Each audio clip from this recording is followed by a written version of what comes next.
السلام علیکم ورحمۃ اللہ تعالیٰ وبرکاتہ۔ ناظرین حضرات، آپ تمام کا میرے چینل اسلام کی زندگی میں خوش آمدید۔ امید کرتا ہوں کہ سب خیریت سے ہوں گے۔ اللہ تبارک و تعالیٰ کی بارگاہ میں دعا ہے رب ذوالجلال آپ تمام کو اور آپ تمام کے والدین کو سلامت رکھے۔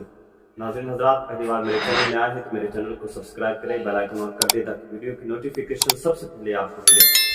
ناظرین حضرات، آج کل جو اپنے آپ کو نبی کا سچا عاشق کہتے ہیں، علماء دیوبند جو کہ اصل میں شیطان کی ناجائز اولاد ہیں، وہ لوگوں کو بہکانے کا اس طرح کام کرتے ہیں کہ وہ قرآن کو پڑھ کر اس کے غلط تراجم کو بیان کر کے لوگوں کے سامنے رکھتے ہیں اور غلط مطلب بیانی کرتے ہیں۔ میں بعد میں گفتگو کروں گا، اس سے پہلے آپ یہ ویڈیو دیکھیں۔ عبادت کس کی ہوتی ہے؟ اللہ کی ہوتی ہے۔ اگر رسول کو مان لیا جائے کہ مرے نہیں تو اللہ بھی تو مرنے والا نہیں ہے، تو اب یہ دونوں شریک کو صفت حی میں شریک کرنا ہے، اسی کو شرک کہتے ہیں۔ اللہ اکبر، یہ نکتہ حضرت صدیق اکبر نے بتا۔ پیغمبر تم بھی مرنے والے ہو اور یہ بھی مرنے والے ہیں، پھر تم سب قیامت کے دن اپنے پروردگار کے سامنے جھگڑو گے، اور محمد صلی اللہ علیہ وآلہ وسلم ایک پیغمبر ہی تو ہیں، ان سے پہلے بھی بہت سے پیغمبر ہو گزرے ہیں، بھلا اگر یہ مر جائیں یا مارے جائیں تو تم الٹے پاؤں پھر جاؤ گے؟ دیکھا آپ نے، یہ اپنے آپ کو نبی کا سچا عاشق کہتے ہیں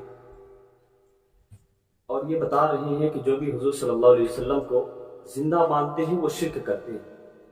اب وہ اس کا مطلب کیا ہے کہ اگر آپ حضور کو زندہ مانتے ہیں تو اللہ تبارک و تعالیٰ بھی زندہ ہے، مطلب کہ آپ حضور صلی اللہ علیہ وسلم کو اللہ تبارک و تعالیٰ کا ایک صفت الحی ہے، جس کا معنی ہوتا ہے زندہ، یعنی آپ حضور صلی اللہ علیہ وسلم کو اللہ کی صفت میں داخل کر رہے ہیں۔ تو مطلب کیا ہوا؟ اللہ تبارک و تعالیٰ بھی زندہ ہے اور حضور صلی اللہ علیہ وسلم بھی زندہ ہے، تو یہ شرک ہو گیا، یعنی آپ نے صفت حی میں دونوں کو ایک ساتھ کر دیا۔ مجھے ایک چیز بتاؤ، انسان یہاں سے جانے کے بعد جب قبر میں جاتا ہے تو قبر میں جانے کے بعد مجھے ایک چیز بتائیں، آپ کمنٹ کر کے بتائیں کہ کیا حضور صلی اللہ علیہ وسلم کی زیارت نہیں ہوگی؟ بے شک ہوگی۔ صحیح حدیثوں سے یہ بات ثابت ہے کہ جب انسان قبر میں جاتا ہے، قبر میں جو 3 سوال ہوں گے تو ان میں سے ایک سوال یہ ہوگا کہ اے آنے والے تو یہ بتا اس شخص کے بارے میں دنیا میں تو کیا کہتا تھا۔ تو مجھے ایک چیز بتاؤ، جس شخص سے یہ پوچھا جائے گا کہ تو ان کے بارے میں دنیا میں کیا کہتا تھا، تو ان کی ذات کون ہوگی؟ تو بے شک ان کی ذات حضور صلی اللہ علیہ وسلم کی ذات ہوگی۔ اور جب وہ تشریف لائیں گے تو مجھے بتاؤ، کیا کوئی مرا ہوا انسان اٹھ کے چل کے کہیں جاتا ہے؟ کیا کسی کے پاس آتا ہے؟ کبھی نہیں آتا۔ اگر حضور صلی اللہ علیہ وسلم قبر پر تشریف لائیں گے تو اس سے ایک چیز صاف ظاہر ہوتی ہے کہ حضور صلی اللہ علیہ وسلم مرے نہیں ہیں، بلکہ آج بھی وہ زندہ ہیں، آج بھی وہ زندہ ہیں۔ اور قبر میں جو سوال کا جواب دیتا ہے وہ کبھی نہیں مرتا، کیونکہ جواب مردہ نہیں دیا کرتا بلکہ زندہ دیا کرتا ہے۔ اس طرح سے دیکھ لیا جائے تو ایک مومن ایمان والا بھی صفت حی میں شامل ہے۔ یاد رکھیں، ایک چیز آپ کو کلیئر کر دوں میں کہ اللہ کے بہت سارے ایسے صفت ہیں، ایسے نام ہیں جو انسان میں صادق آتے ہیں، لیکن صرف عارضی طور پر۔ حقیقت میں اللہ تبارک و تعالیٰ اس صفت کا حقدار ہے، جیسے کہ سامع، السمیع، یعنی رب کائنات کی ایک صفت ہے السمیع البصیر، یعنی سننے والا اور دیکھنے والا۔ تو انسان میں بھی یہ چیز صادق آتی ہے، انسان میں بھی یہ چیز صادق آتی ہے، جیسے کہ حدیثوں سے یہ بات ثابت ہے کہ جب دنیا سے جانے والے انسان اپنی قبر پر جاتا ہے تو جب اس کے اہل میں سے یا کوئی بھی قبرستان اس کے قبر پر پہنچتا ہے تو وہ انسان اسے دیکھتا ہے، پہچانتا بھی ہے، اور وہ جو کہتا ہے تو اس کو سماعت بھی کرتا ہے۔ تو اس سے یہ بھی ثابت ہوتا ہے ان کے اعتبار سے کہ رب کائنات کی صفت میں السمیع البصیر میں انسان بھی آتا ہے، یہ بھی شرک۔ کتنی جہالت بھری بات ہے، انہیں کہتے ہیں پڑھے لکھے جاہل۔ سعودی کے ٹکڑوں پر پلنے والے یہ شیطان ہیں جو انسان کو، مسلمان کو صرف بہکانے کا کام کرتے ہیں۔ اور اس کے بعد آیت کیا بیان کی ہے؟ دیکھیے، میں آپ کے پاس کنز الایمان رکھتا ہوں، کنز الایمان اور سورہ الزمر میں، اور آیت نمبر 30 اور 31 میں ہے کہ اِنَّكَ مَيَّتٌ وَإِنَّهُمْ مَيَّتُونَ، کہ بے شک تمہیں انتقال فرمانا ہے اور ان کو بھی مرنا ہے۔ یعنی اللہ تبارک و تعالیٰ فرماتا ہے کہ کفار کا رد فرماتا ہے کہ جو سرکار دو عالم صلی اللہ علیہ وسلم کی وفات کا انتظار کیا کرتے تھے، انہیں فرمایا گیا کہ تمہیں بھی مرنا ہے۔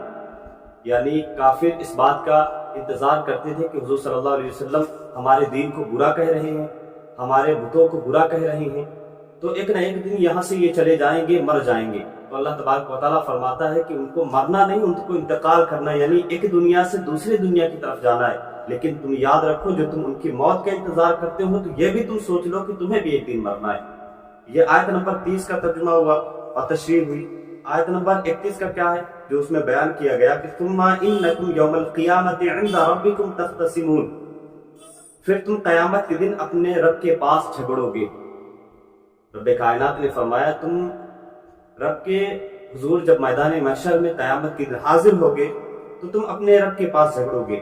تو اس کی تشریح کیا ہے؟ ارشاد فرمایا گیا اے لوگوں، پھر مرنے کے بعد تم قیامت کے دن اپنے رب کے پاس جھگڑو گے۔ اس جھگڑے سے مراد یہ ہے کہ تمام انبیاء اکرام امت پر حجت قائم کریں گے، انہوں نے رسالت کی تبلیغ کی اور دین کی دعوت دی، یعنی انبیاء اکرام علیہ الصلوۃ والتسلیم بھی رب کی بارگاہ میں حاضر ہوں گے اور تمام لوگ بھی وہاں حاضر ہوں گے۔ تو انبیاء اکرام علیہ الصلوۃ والتسلیم اللہ تبارک و تعالیٰ کی بارگاہ میں عرض کریں گے کہ مولا، دنیا تو نے ہمیں نبی بنا کر بھیجا، رہبر بنا کر بھیجا، تو ہم نے تیرے وحدانیت کا اعلان کیا تھا ان کو، ہم نے بتایا تھا کہ تم وحدہ لا شریک کی عبادت کرو، تم سیدھے راستے پر چلو، تم اچھے اعمال کرو، لیکن انہوں نے ہماری بات نہیں مانی، تو اس بات پر وہ لوگ جھگڑیں گے اور رب کی بارگاہ میں کہیں گے مولا ہم نے تو یہ چیز سنی نہیں۔ تو اس چیز کا یہاں ذکر ہوا۔ آیت نمبر پہلی 30 میں ذکر کیا گیا کہ یا رسول اللہ صلی اللہ علیہ وسلم، جو آپ کو مرنے کے انتظار کرتے ہیں ان سے آپ کہہ دیجئے کہ تمہیں بھی اس دنیا سے جانا ہے، تمہیں بھی رب کی بارگاہ میں حساب دینا ہے، اور جب تم رب کی بارگاہ میں حاضر ہوگے تو آپس میں تم جھگڑو گے۔ کس بات پر جھگڑو گے؟ تم رب کی بارگاہ میں یہ کہو گے کہ مولا انہوں نے ہمیں کچھ نہیں بتایا،